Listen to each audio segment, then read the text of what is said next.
بے زبانوں کو جب وہ زبان دیتا ہے، پڑھنے کو پھر وہ قرآن دیتا ہے۔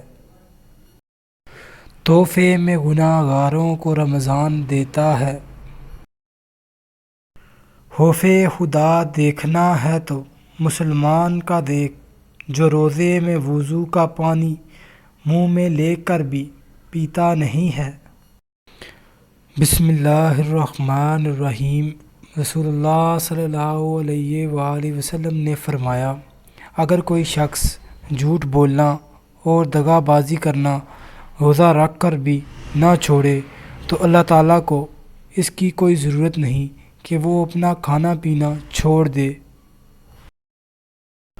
بسم اللہ الرحمن الرحیم۔ ابو ہریرہ رضی اللہ تعالیٰ عنہ کہتے ہیں کہ رسول اللہ صلی اللہ علیہ وسلم نے فرمایا، جو شخص روزہ میں جھوٹ بولنا، جہالت کی باتیں کرنا اور ان پر عمل کرنا نہ چھوڑے تو اللہ تعالیٰ کو کوئی ضرورت نہیں کہ وہ اپنا کھانا پینا چھوڑے۔ بسم اللہ الرحمن الرحیم۔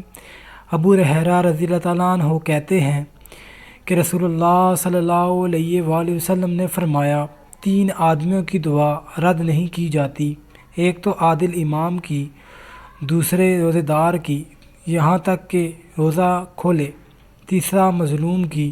اللہ تعالیٰ اس کی دعا قیامت کے دن بادل سے اوپر اٹھائے گا اور اس کے لیے آسمان کے دروازے کھول دیے جائیں گے۔ اللہ تعالیٰ فرماتا ہے، میری عزت کی قسم، میں تمہاری مدد ضرور کروں گا اگرچہ کچھ زمانہ کے بعد ہو۔ رسول اللہ صلی اللہ علیہ وآلہ وسلم نے فرمایا، جس نے رمضان کے روزوں کو فرض سمجھ کر ثواب کی امید سے رکھا وہ بخشا گیا۔ زندگی کو رمضان جیسا بنا لو، موت عید جیسی ہوگی۔